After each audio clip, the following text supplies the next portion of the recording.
They called it a whisper, a chilling legend born of moonless nights and unexplained disappearances. But when the strongest Comanche warrior, 2 Moons, is dared to hunt the beast of Cottonwood Creek, he'll discover that some legends bleed, and the truth is far more terrifying than any tale. The vast sun-baked plains of the Comancheria stretched as far as the eye could see, a sea of rippling grasses under an immense blue sky.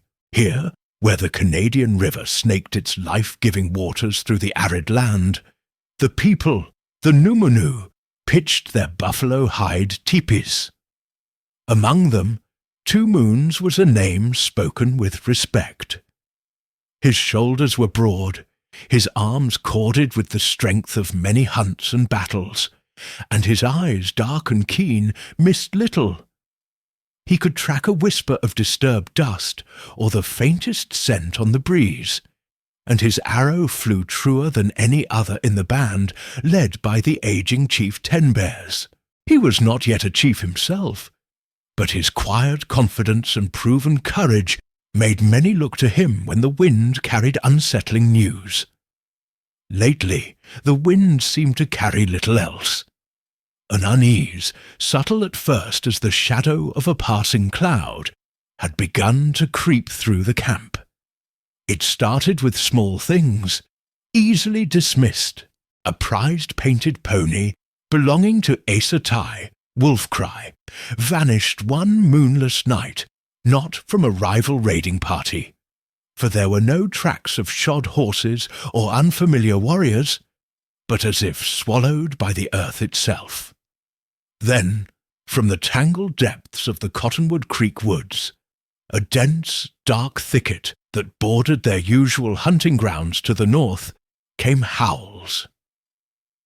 These were not the familiar chorus of the prairie wolf, yipping and playful, nor the lonely call of a coyote. These were deeper guttural sounds that seemed to vibrate in the chest and raise the hairs on the back of the neck, sounds that made even the bravest dogs whimper and press close to the fires. Old Pibanata, Pahayoko, he who walks among men, his face a road map of wrinkles from countless suns and winters, would shake his head, his voice a dry rustle like autumn leaves. "It is the old ones stirring," he'd mutter, his gaze drifting towards the ominous line of trees.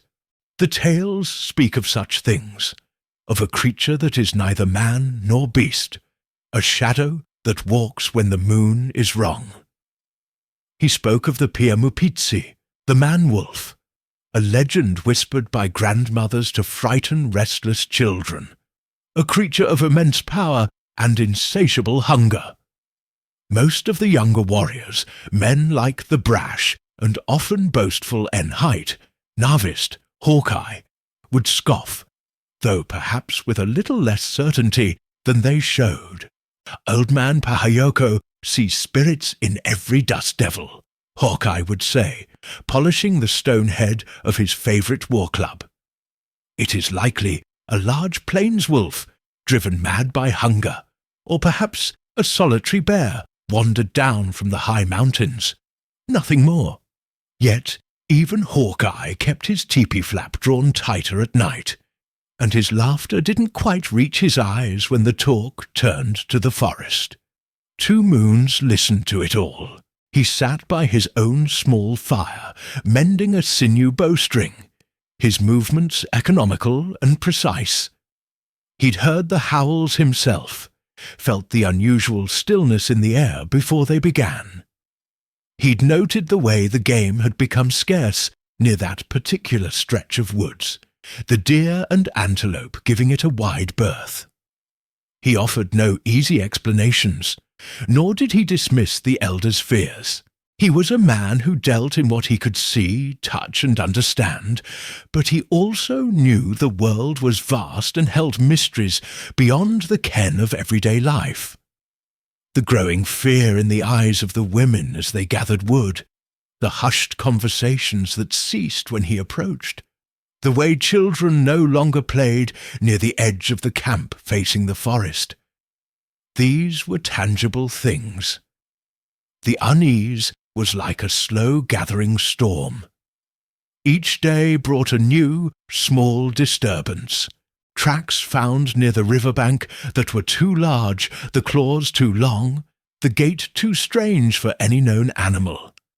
A hunting dog, brave and loyal, that had chased a rabbit towards the woods, never returned, only a faint, terrified yelp echoing back.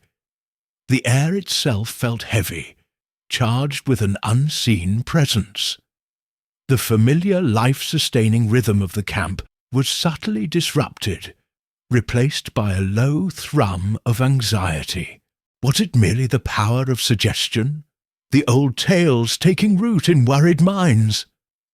Or was there something truly ancient and malevolent stirring in the depths of Cottonwood Creek woods, its shadow stretching longer with each passing night, waiting for something, or someone?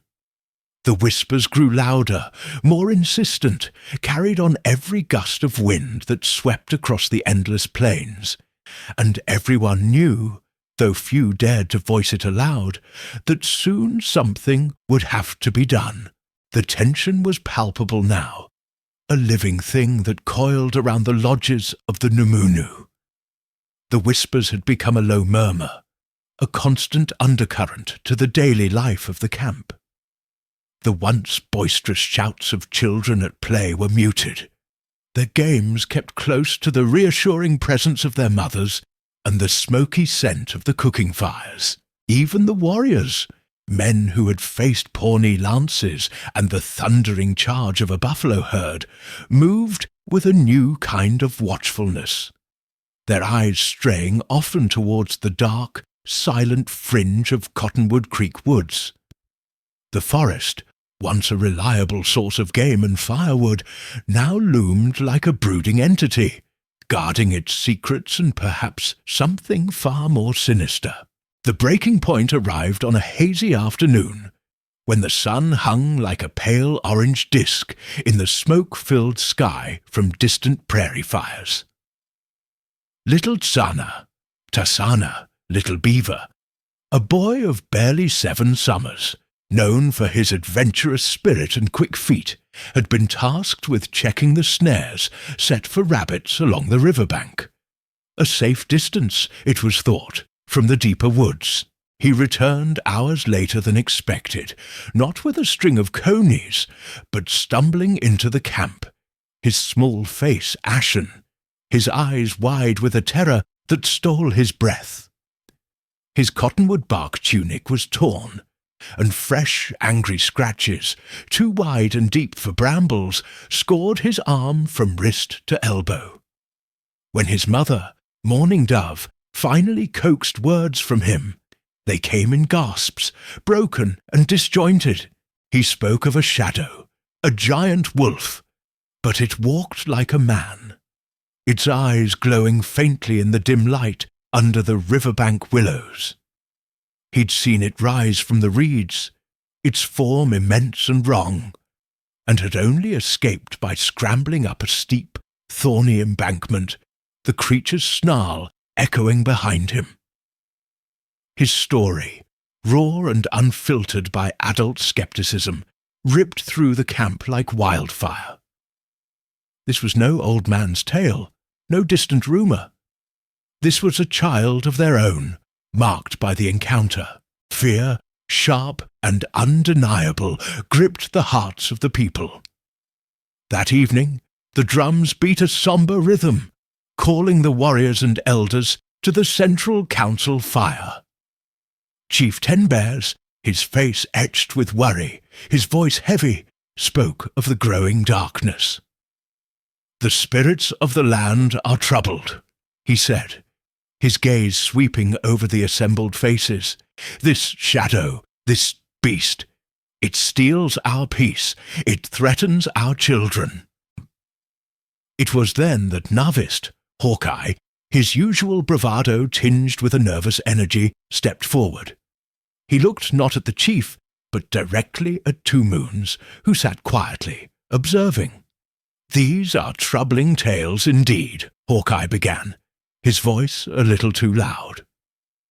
"If such a beast truly walks among us, if it is not just the fancy of a frightened boy or the ramblings of old men, then surely it is a task for our strongest, a warrior whose courage is beyond question." He paused, letting his words hang in the tense air. "2 moons," he said, his tone a clear challenge. "You have faced many dangers. You fear nothing. Perhaps you will go into that dark forest and show us what makes these shadows. Prove this legend true, or put these fears to rest forever. Or is it that even you hesitate before such a phantom?" A hush fell over the council. The challenge was blatant, laced with insinuation. Some murmured their agreement, their fear making them desperate for action, any action. Others looked uneasy at Hawkeye's audacity. The elders watched 2 moons, their expressions unreadable in the flickering firelight. The weight of the tribe's expectation, a heavy blanket of hope and dread, settled squarely on his shoulders. 2 moons rose slowly, his movements deliberate. He was a man of few words, preferring action. But when he spoke, people listened. He looked at little Tasana, who huddled beside his mother, still trembling. He saw the fear in the eyes of the women, the grim concern on the faces of his fellow warriors. He felt the oppressive presence of the silent forest beyond the firelight. He knew the dangers of the unknown, the possibility that this was a fool's errand, a chase after a figment of collective imagination. But he also knew that fear, left unchecked, could poison a community more surely than any beast. His gaze met Hawkeye's, steady and unwavering. Then he turned to Chief Tenbears and the council. "The fear of the people is real," 2 moons said, his voice calm but carrying authority. "A child has been harmed. Our hunting grounds are disturbed." He paused, then continued, each word clear and resonant. "I will go. I will enter Cottonwood Creek Woods at dawn. I will find this thing that casts a shadow over our camp. If it is a beast, I will hunt it. If it is a spirit, I will face it. I will bring back proof, or I will not return until the truth is known." He struck his chest lightly with his fist. "This is my vow." A collective sigh, a mixture of relief and trepidation, swept through the assembled Numunu. The challenge had been met. The vow had been made. Now, all they could do was wait, and pray that the courage of 2 moons would be enough to pierce the darkness that had fallen upon them. As the council dispersed, the drums fell silent, and an even deeper quiet descended, heavy with the knowledge of the perilous task that lay ahead. The night after 2 moons' vow was long and filled with an almost tangible tension. The usual sounds of the camp, the soft murmur of voices, the occasional bark of a dog, the crackle of dying embers, were subdued, replaced by an anticipatory stillness. Every rustle of the wind in the teepee skins, every distant cry of a night bird, seemed to carry a heightened significance. 2 moons himself spent little of it sleeping. He sat before his lodge, under the watchful eyes of the stars, meticulously checking his weapons. His bow, crafted from Osage orange wood, was strong and true. His arrows, fletched with hawk feathers, were tipped with razor-sharp flint points. His knife, its bone handle worn smooth from use, was secured in its sheath. He was preparing not just his tools, but his mind, focusing his will, pushing aside the tendrils of doubt that even a warrior like him could not entirely ignore. What awaited him in the shadowed depths of Cottonwood Creek woods was a mystery, and mystery always bred a certain unease, a respect for the unknown. Dawn broke pale and grey over the plains, the sun a hesitant smear behind a veil of high clouds. A cool mist clung to the ground, making the world outside the immediate circle of the camp seem indistinct and spectral. 2 moons emerged from his tepee, already clad in his supple deerskin leggings and moccasins, his torso bare save for a small medicine pouch tied around his neck. He carried his bow and a quiver of arrows, his knife at his hip. A small waterskin and a pouch of jerky were his only provisions. He moved towards the edge of the camp, towards the brooding line of trees that marked the entrance to Cottonwood Creek woods. Few were awake to see him go, but those who were, an old woman stirring an early cook fire, a nervous young brave on watch, nodded silently, their eyes filled with a mixture of hope and apprehension. He did not look back. As he stepped under the first gnarled cottonwoods, the sounds of the camp faded, replaced by an entirely different world. The light, already dim from the overcast sky, became significantly more obscure, filtering down in mottled patches through the dense canopy of leaves. The air grew cooler, damp, and carried the scent of decaying leaves, moist earth, and something else. Something faintly musky and unfamiliar. An unnatural silence pervaded the woods. There was no cheerful chirping of birds greeting the morning, no scurrying of squirrels in the branches, no rustle of unseen creatures in the undergrowth. It was as if the entire forest held its breath, waiting. 2 moons moved with the practiced stealth of a seasoned hunter, his moccasined feet making barely a whisper on the leaf-strewn ground. His eyes scanned every shadow, every tangle of briars, every movement, however slight. He was alert to the snap of a twig, the displacement of a pebble, the faintest scent carried on the still air. For the first hour, he found nothing but the ordinary signs of the forest. Deer tracks, though old and heading away from the deeper woods, the scat of a coyote, the distant drumming of a woodpecker that seemed strangely isolated in the oppressive quiet. Then the signs began to change. He came across a set of tracks pressed deep into a patch of soft mud near a slow-moving creek. They were huge, far larger than any wolf he had ever seen. The pads splayed, the claw marks extending unnaturally long and sharp. And the gait. It was not the 4-footed rhythm of a wolf or bear. There was an odd spacing, a dragging quality to one of the prints that spoke of something that moved with a powerful, almost loping stride, yet was not quite right. His brow furrowed. This was no ordinary animal. Further on, he found a young sapling, as thick as his wrist, snapped clean in 2. The break splintered and violent, at a height that no deer could reach to rub its antlers, nor a bear to claw. Higher still, on the trunk of an ancient oak, were deep gouges, 3 parallel scores raked into the bark, reaching far above his head. He ran his fingers over them. They were fresh. The wood beneath was pale and sticky with sap. A cold knot began to tighten in 2 Moons' stomach. This was power beyond any normal creature of the plains or woods. He paused, listening intently, every sense straining. The silence was broken only by the drip of moisture from the leaves and the distant sigh of the wind in the upper branches.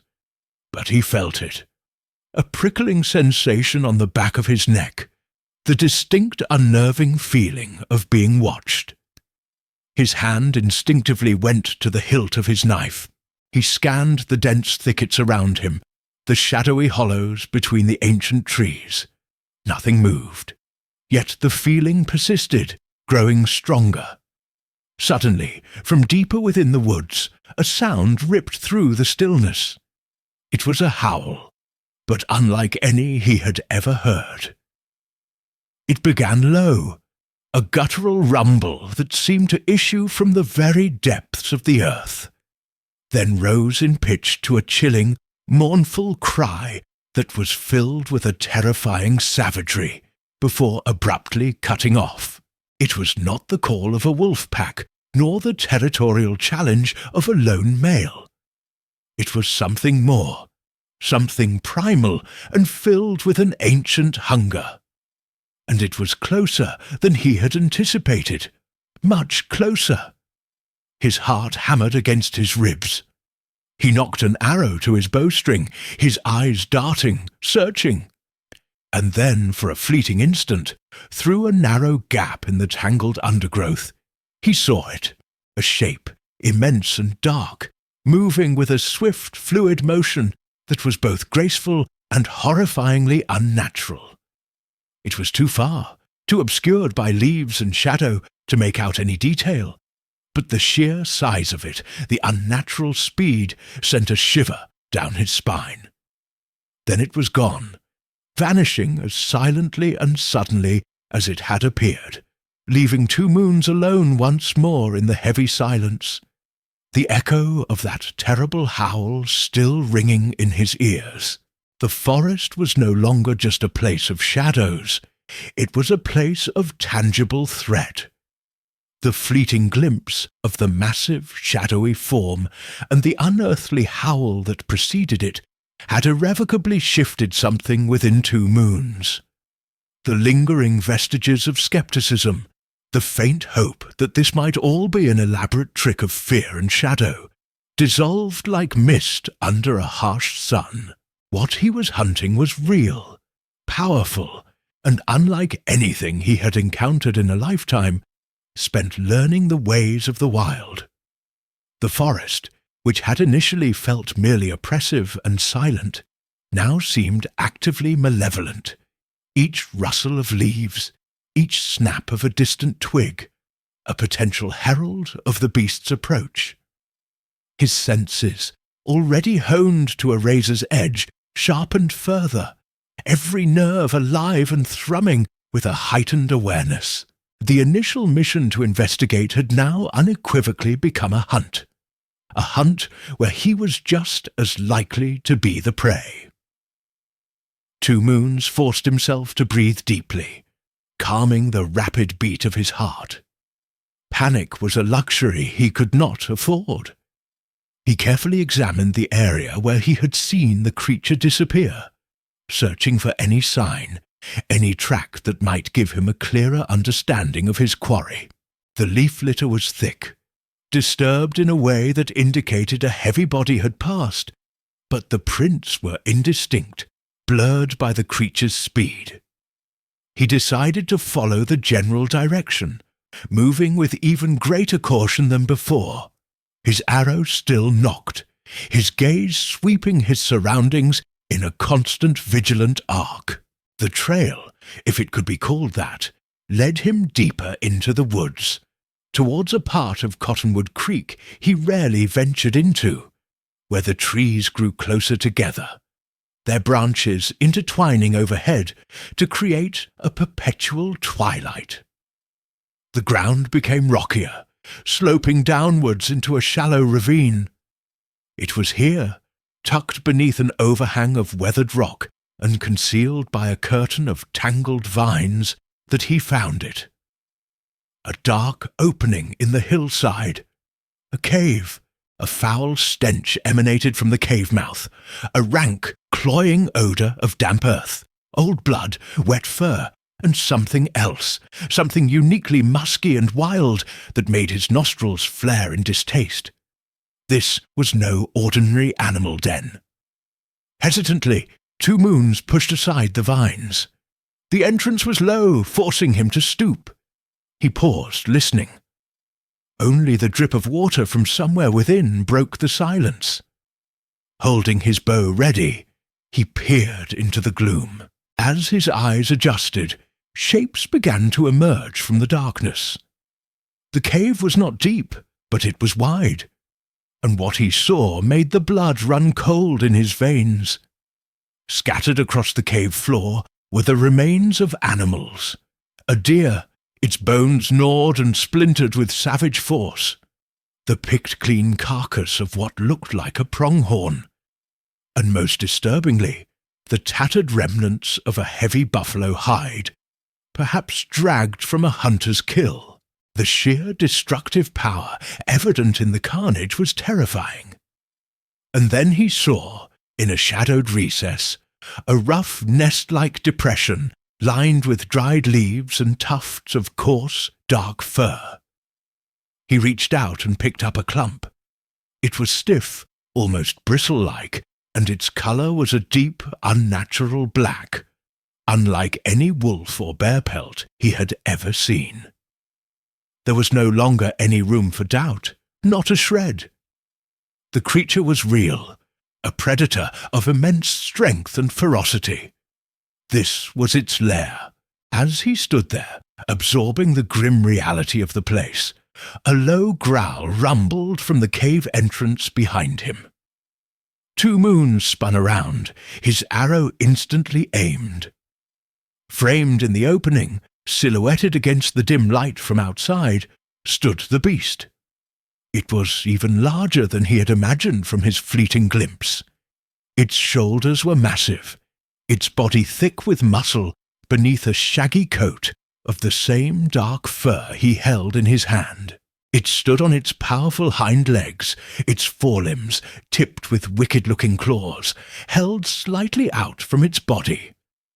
Its head was wolf-like, with a long snout filled with gleaming teeth, but its eyes glowed with a faint, unsettling luminescence, intelligent and utterly malevolent. It was the man-wolf of legend, brought to terrifying life. For a heartbeat, man and beast faced each other, frozen.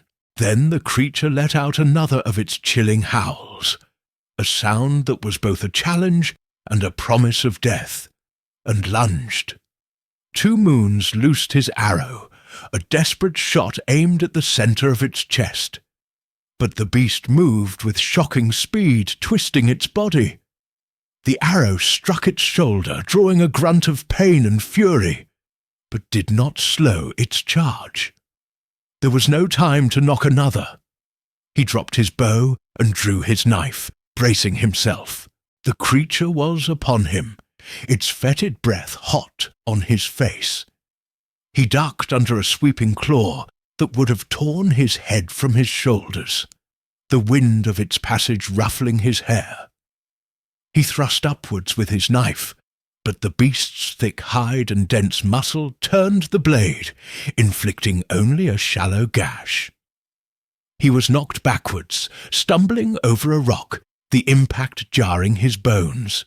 The werewolf was on him in an instant, its immense weight pressing him down, its jaws snapping inches from his throat. He could smell its rankness, see the fury in its glowing eyes. He was no longer the hunter. He was the hunted, fighting for his very life in the dim, claustrophobic confines of the monster's den.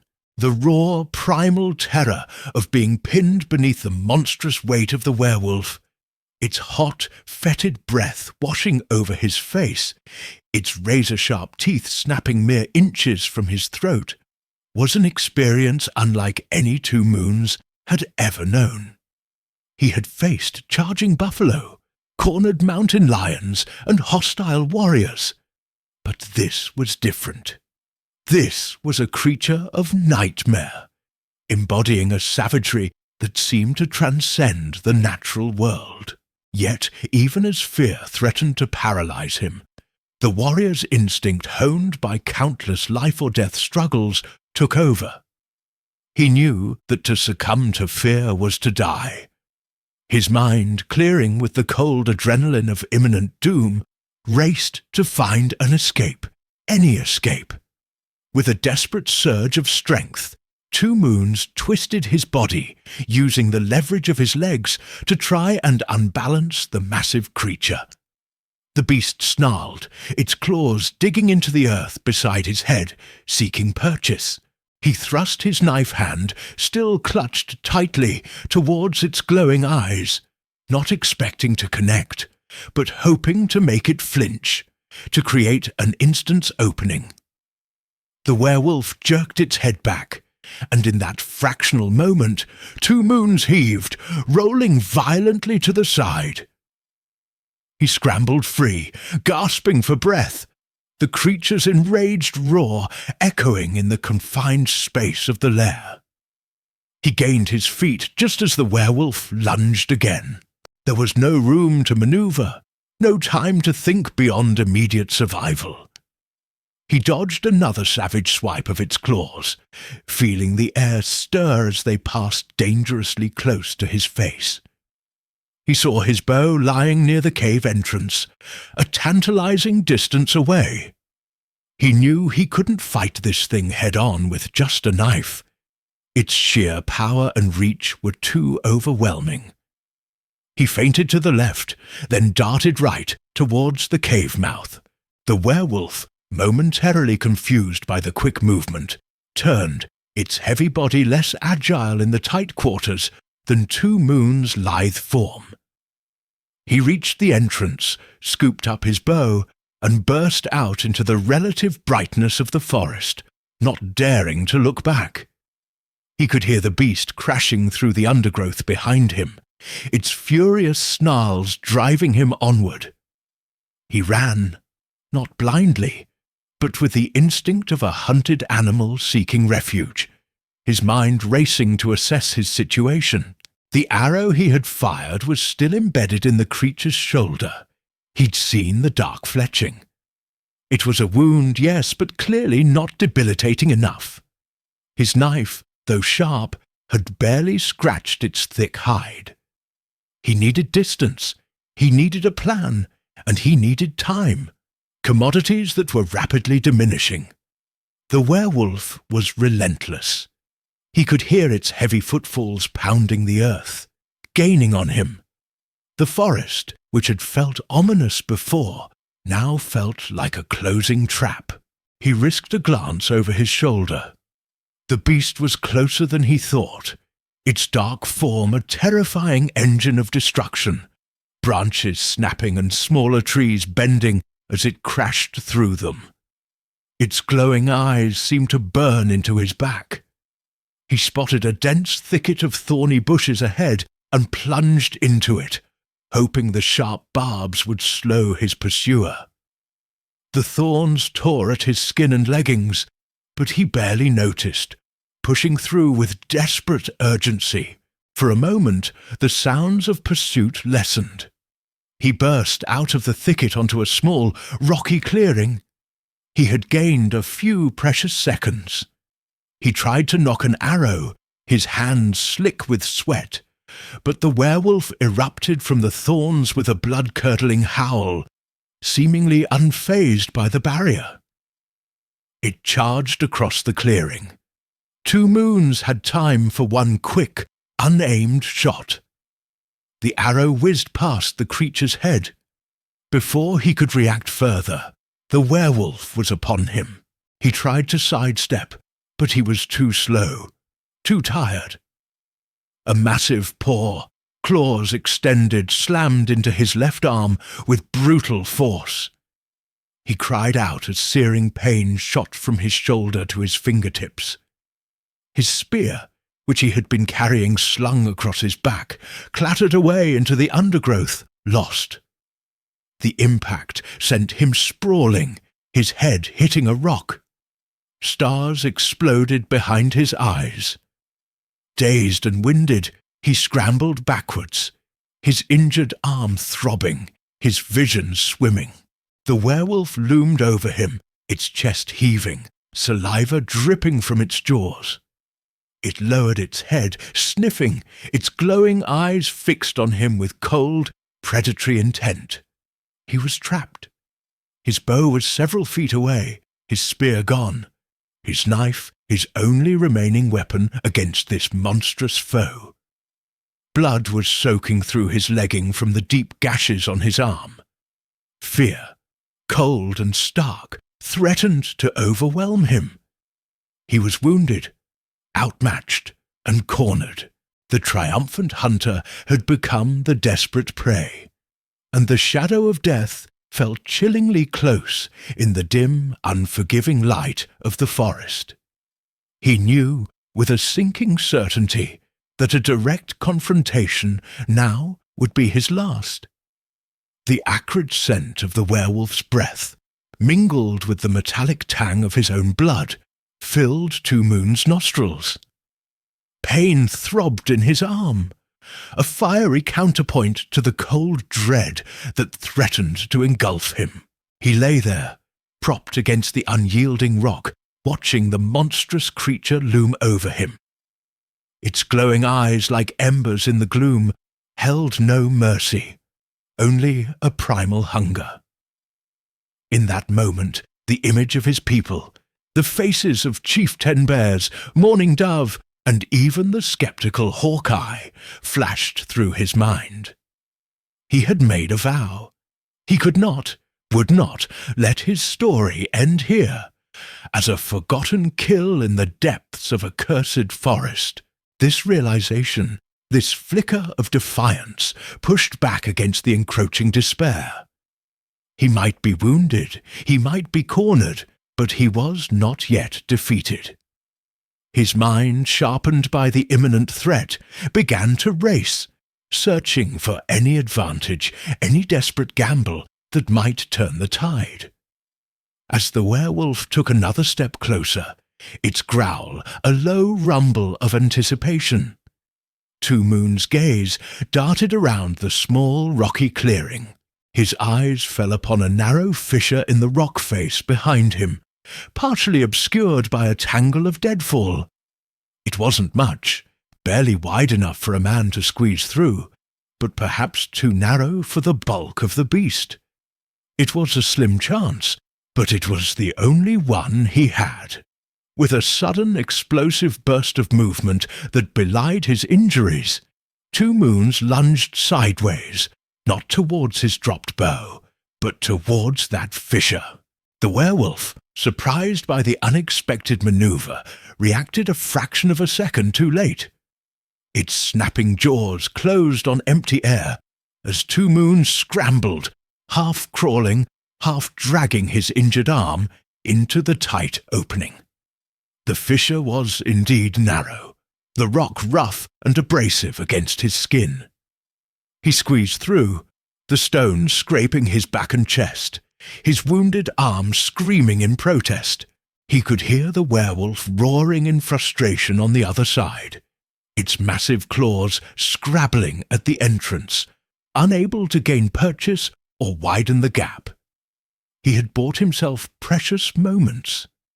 He emerged into a slightly wider section of the crevice, a kind of natural chimney that led upwards. It was a difficult climb, especially with one arm largely useless, but the sound of the enraged beast trying to claw its way through the narrow opening spurred him on. He found handholds and footholds, using his legs and his good arm to pull himself upwards, gritting his teeth against the pain. Finally, he reached the top, emerging onto a small, precarious ledge overlooking the clearing where he had been cornered. Below, the werewolf was still raging, tearing at the entrance to the fissure with its claws and teeth. Two Moons knew this respite was temporary. The creature was cunning. It would find another way up, or wait him out. He needed a better plan than simply hiding. His eyes scanned the immediate surroundings. The ledge was small, but above him a thick dead branch from an ancient lightning-struck pine jutted out over the clearing. It was heavy, precarious, and directly above the area where the werewolf was now pacing. An idea, desperate and dangerous, began to form in his mind. He still had his knife. Using it, and working with his good hand and his teeth, he began to fray the thick, fibrous creeper vines that clung to the rocks near the base of the dead branch. It was slow, agonizing work.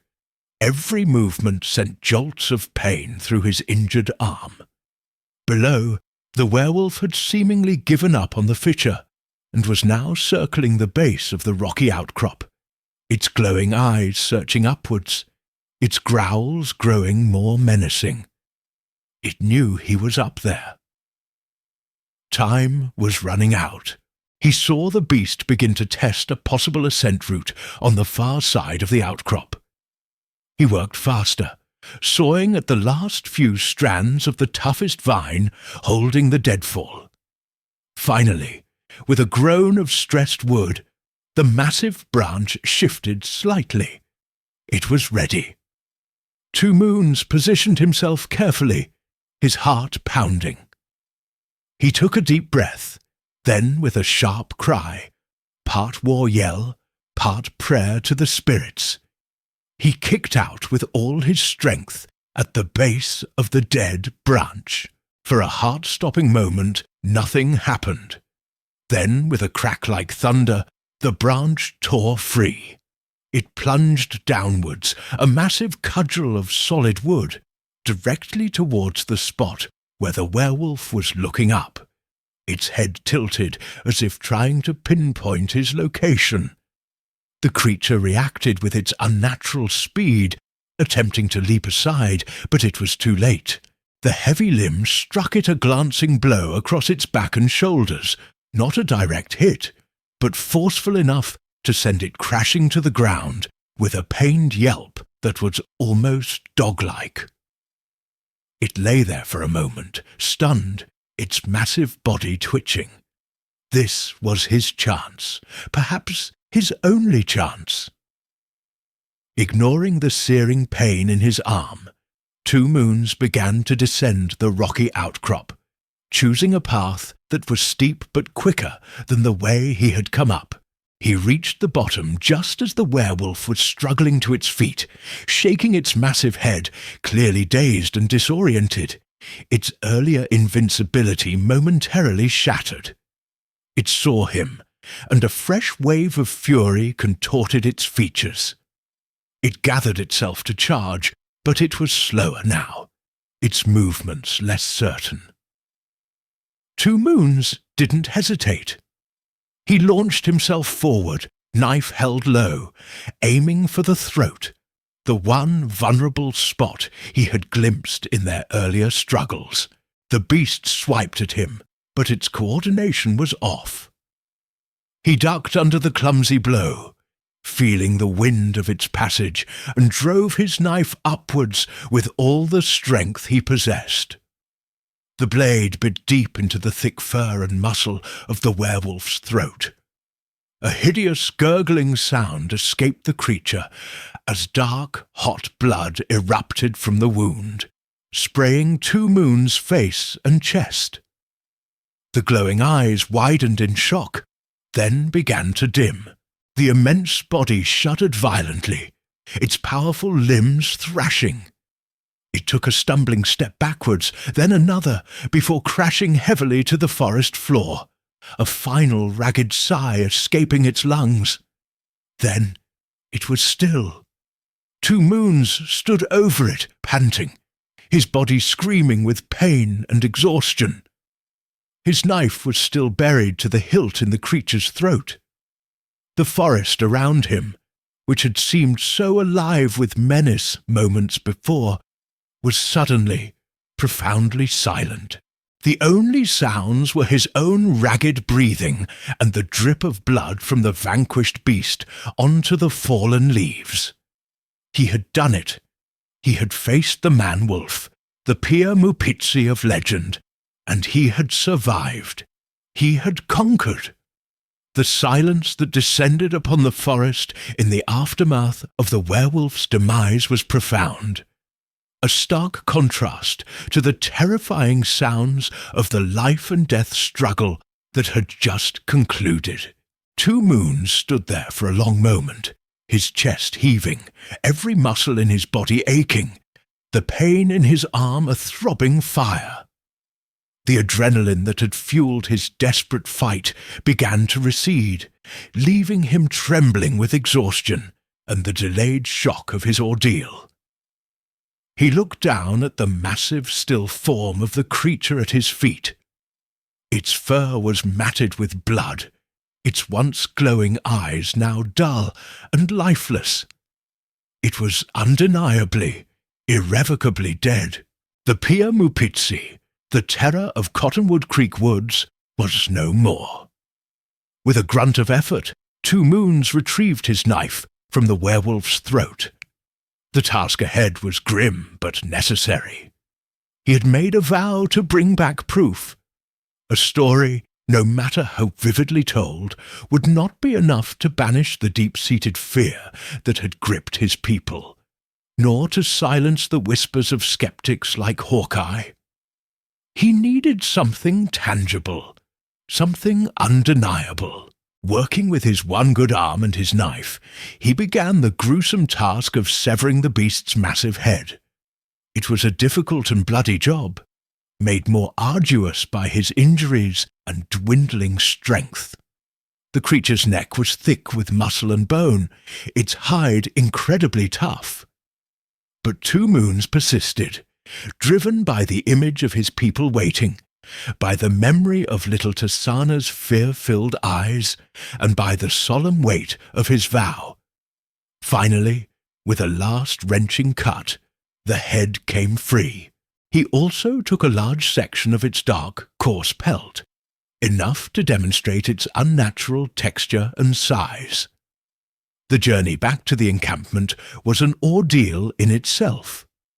The werewolf's head was incredibly heavy, and carrying it, along with the pelt, while nursing his wounded arm, taxed his remaining strength to its limits. The sun was beginning to dip towards the western horizon, painting the sky in hues of orange and purple, by the time he finally stumbled out of the oppressive gloom of Cottonwood Creek woods and onto the familiar open plains. Each step was an effort, his vision blurring at times from pain and fatigue. But the sight of the distant teepees, their smoke rising faintly in the evening air, spurred him onward. As he approached the outskirts of the Numunu camp, a young brave on watch, perhaps the same one who had seen him depart at dawn, spotted him. The brave's eyes widened, first in recognition, then in stunned disbelief at the gruesome burden Two Moons carried. Without a word, the young warrior turned and sprinted towards the centre of the village, his shouts shattering the evening calm. "Two Moons returns! He returns!" Figures began to emerge from the teepees, drawn by the commotion. A hush fell over the gathering crowd as Two Moons staggered into the firelight of the central clearing. He was a fearsome sight, caked in dirt, blood and grime, his deerskins torn, his arm crudely bandaged with a strip of his own tunic, but his eyes burned with a weary triumph. He dropped his macabre trophies onto the packed earth before Chief Tenbears and the assembled elders. The werewolf's head, with its bared fangs and lifeless, yet still terrifying eyes, lay there in the dust. The dark, shaggy pelt was spread beside it. For a long moment, no one spoke. The people stared, a collective gasp caught in their throats. There was shock, then a dawning realization, followed by an almost palpable wave of awe. This was no mere wolf. This was the monster from their darkest legends, made real and then made dead. Little Tasana, clutching his mother's hand, pointed with a trembling finger. That is it," he whispered, his voice tight with a mixture of residual fear and newfound relief. Hawkeye stepped forward, his usual arrogance gone, his face pale. He looked from the monstrous head to Two Moons, then back again. He reached out a hesitant hand and touched the coarse fur of the pelt, then quickly withdrew it as if burned. He could find no words. The proof was irrefutable, silencing all doubt. Chief 10 Bears, his aged face working with emotion, stepped towards 2 Moons. He placed a hand on the warrior's uninjured shoulder. "You have done what many thought impossible," the chief said, his voice thick with emotion, yet carrying clearly in the stillness. "You faced the shadow that haunted our dreams, and you have dragged it into the light. You have lifted a great fear from the hearts of the people." Then the silence broke. A woman sobbed in relief. A child cheered, and then, like a breaking dam, a thunderous roar of approval, of gratitude, of exultation erupted from the crowd. They surged forward, not to touch the fearsome remains, but to hail the man who had conquered it. They cheered his name, 2 Moons! 2 Moons! The Wolf Slayer! That night the drums beat again, but this time it was not a rhythm of fear or solemnity, but one of celebration and profound respect. The story of his hunt, of his courage and cunning in the face of unimaginable terror, was told and retold around the fires. 2 Moons, despite his exhaustion, sat among them, his wounds tended, his quiet presence a testament to his incredible feat. In the days that followed, the atmosphere in the camp transformed. The oppressive cloud of fear lifted, replaced by a renewed sense of security and pride. The children played freely once more, their laughter echoing across the plains. The hunters ventured closer to Cottonwood Creek woods, finding the game slowly returning, the land seemingly cleansed. And 2 Moons, the warrior who had walked into the heart of darkness and returned with the dawn, found his status irrevocably changed. He had not sought leadership through words or political maneuvering, but through an act of supreme courage and unwavering commitment to his people. The elders, with the full assent of the Numunu, formally recognized him. He was no longer just 2 Moons, the strong hunter, the brave warrior. He was 2 Moons, the Wolf Slayer, the one who had stared into the face of their greatest fear and had not flinched. He became their Paraibo, their supreme chief, his leadership forged in the crucible of a desperate hunt, his authority cemented not by ambition, but by sacrifice and an indomitable spirit that had saved them all. The whispers in the wind were now of his legend, a legend that would be told for generations to come.